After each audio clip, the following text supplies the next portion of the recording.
setelah tadi kita membahas mengenai kisah Nabi Sulaiman dan Ratu Balkis serta bagaimana mukjizat dari Nabi Sulaiman, ini Widya ingin tanyakan juga nih Ustadz kepada Ustadz.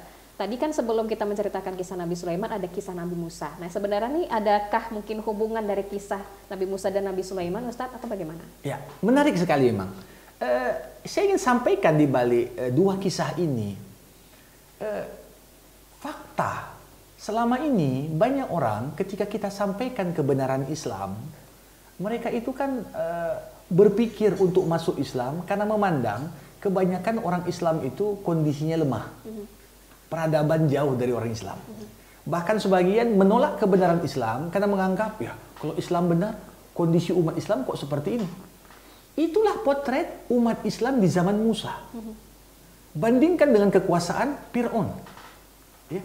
Yang begitu gemerlap, yang begitu dominan, yang begitu berkuasa. Tapi Allah ingin gambarkan setelahnya. Kalian mungkin hidup di zaman umat Islam itu lemah seperti zaman Musa. Tapi jangan lupa, terkadang kalian juga dapat kesempatan hidup di zaman kemajuan Islam. Seperti kisah Nabi Sulaiman. Justru kemajuan peradaban itulah yang menjadi daya tarik orang masuk Islam. Ketika umat Islam punya peradaban yang begitu tinggi di Andalusia Spanyol, itu orang-orang Eropa bangga memasukkan kosakata Arab dalam bahasa mereka. Sebagaimana kita bangga sekarang kalau memasukkan kosakata Inggris ataupun Latin ke dalam bahasa kita sehari-hari. Begini gambaran bagaimana kemajuan peradaban itu punya dampak dan pengaruh besar terhadap dakwah itu sendiri. Oke, baik. Nah, kita langsung beralih ya nih Ustadz ya, setelah kisah Nabi Musa, Nabi Sulaiman dan Ratu Balkis tadi, kita langsung beranjak ke poin selanjutnya yaitu mengenai misi Al-Quran. Nah, misi Al-Quran Ustadz yang dijelaskan di surat An-Naml. Jadi kalau kita kembali kepada hakikat Al-Quran, Quran ini diturunkan pada Muhammad, apa tujuannya? Dikatakan di sini, Inna hadzal Quran yaqussu ala bani Israil aktsaralladzi hum fihi yakhtalifun. Pertama, misi Quran. Quran mengkisahkan kepada Bani Israel masalah-masalah yang banyak mereka perselisihkan. Ya, bisa dikatakan kisah Nabi Sulaiman ini paling banyak diselewengkan dalam kitab Perjanjian Baru dan Lama. Digambarkan Sulaiman itu sebagai nabi yang gila perempuan. Digambarkan Sulaiman itu istrinya sampai ratusan, ya bukan pada aspek bagaimana ketakwaan Sulaiman, tapi pada aspek-aspek yang ingin menjatuhkan. Bahkan Balkis pun dalam banyak riwayat Israiliyat dikatakan dia anak jin, kakinya juga seperti keledai, dan banyak riwayat yang kemudian tidak benar dan tidak dapat dipertanggungjawabkan.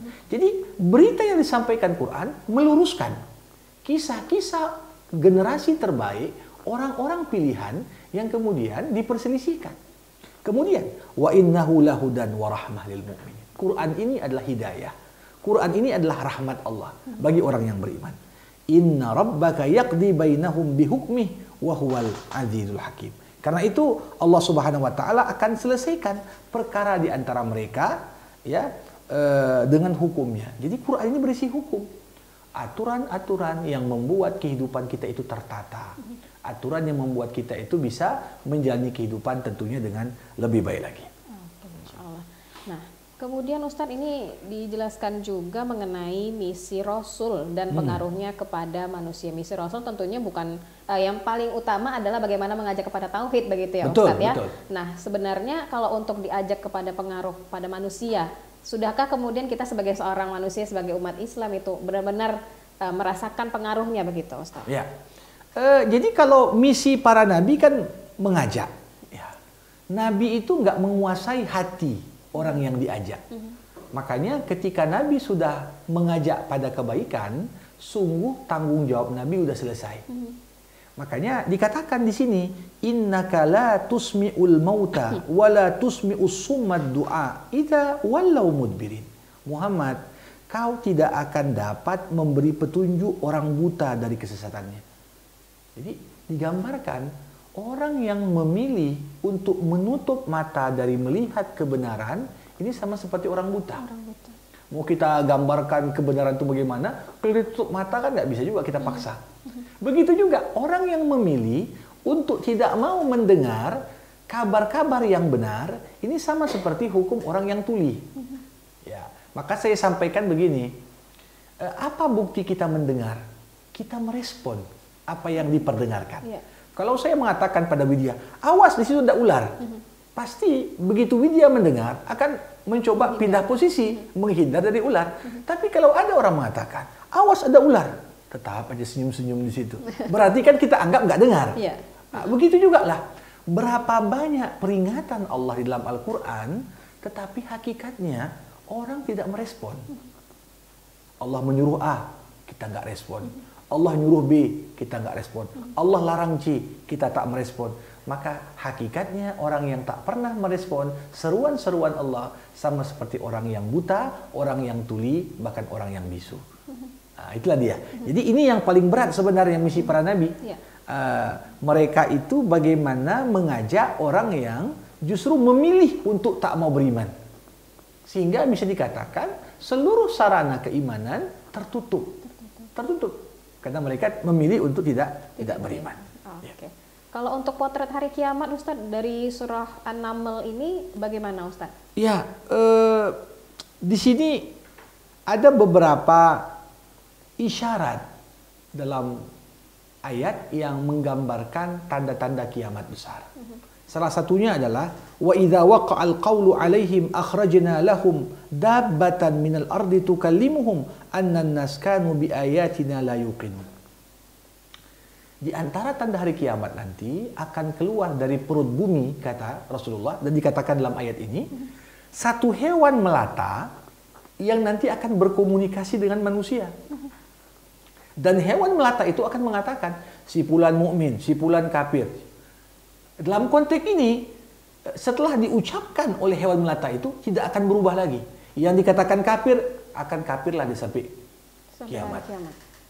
Jadi, memang kita masih membutuhkan penjelasan karena dalil-dalil yang mendeskripsikan bagaimana bentuk hewan melata itu, saya belum temukan referensi yang dapat dipertanggungjawabkan dan bisa dengan detail menggambarkan. Tapi gambaran hewan melata, hewan melata keluar dari perut bumi. Tapi bagaimana bentuknya, wallahu a'lam. Dan bisa berbicara. Bicara, ya. Oke, baik. Mudah-mudahan kita bukan termasuk yang ditunjuk dan termasuk mudah-mudahan orang kafir begitu. Ya. Oke, untuk yang terakhir kalau tadi kita membahas misi Rasul ya dan pengaruh kepada manusia. Yang terakhir ini Ustadz, misi Nabi dan pengikutnya. Misi Nabi dan pengikutnya ini bagaimana? Ya, jadi tentunya bagi seorang Nabi, Nabi itu kan ketika mengajak pada kebaikan akan membelah manusia. Membelah manusia, ada yang ikut sama dia, ada yang mendustakan dia. Ya, ketika manusia mengikuti Nabi, yakin dengan kebenaran yang disampaikan Nabi, maka membentuklah satu kelompok yang kita sebut dengan umat. Umat itu adalah orang yang diikat oleh satu visi. Nabi bersama pengikutnya itu punya visi. Visi yang sama, itulah tauhid. Nah, apa misi kita? Innama umirtu an a'buda rabba hadhil baldah allati harramaha. Aku diperintahkan, kata Nabi, untuk menyembah pemilik negeri ini. Itulah negeri Mekah. Aku diperintahkan untuk menyembah Allah. Walahu kullu syai'. Milik Allah segala sesuatu. Wa umirtu an akuna minal muslimin. Aku diperintahkan menjadi orang yang berserah diri. Kemudian apa lagi? Pertama tadi menyembah Allah, berserah diri kepada aturan-aturan Allah. Yang ketiga apa? Wa an atluwal Qur'an. Supaya aku baca Quran. Jadi pembeda kita dengan di luar pengikut Nabi apa? Sudahkah kita gemar membaca Quran? Kita ini di bulan Ramadan, ya jangan biarkan berlalu hari di bulan Al-Quran kita tak baca Quran, ya karena kalau di luar Ramadan saja 1 huruf 10 kebajikan, gimana pula di bulan Ramadan? Ya. Tentunya ini berlipat ganda dan lebih baik lagi dibanding dengan apa yang kita harap-harapkan. Jadi di sini yang saya lihat, kemudian faman ihtada fa innama yahtadi li nafsihi wa man dhalla faqul innama ana minal munzirin. Siapa yang dapat hidayah, sungguh kebaikan hidayah itu balik ke kita.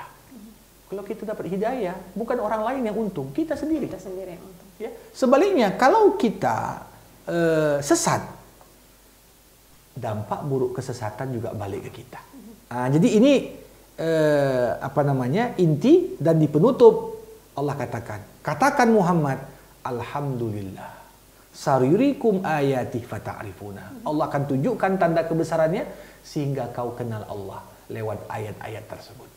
Ya mudah-mudahan kita bisa membaca tanda kebesaran Allah sehingga betul-betul dapat berserah diri kepada Allah. Amin, amin, ya. Amin. Ya, seperti itu ya sahabat Al-Quran, bagaimana kita sudah membahas mengenai surah An-Naml, baik tadi dari kisah-kisah para nabi, kemudian bagaimana potret hari kiamat dan misi Rasul, misi Nabi juga begitu ya. Mudah-mudahan sahabat Al-Quran kita semua benar-benar bisa memetik pelajaran dan dapat kita aplikasikan apa yang bermanfaat di kehidupan kita sehari-hari. Seperti biasa, jangan lupa like, komen, dan subscribe ke YouTube channel kita. Insya Allah kita akan mendapatkan pahala dari ini semua. Wabillahi taufiq wal hidayah. Wassalamualaikum warahmatullahi wabarakatuh.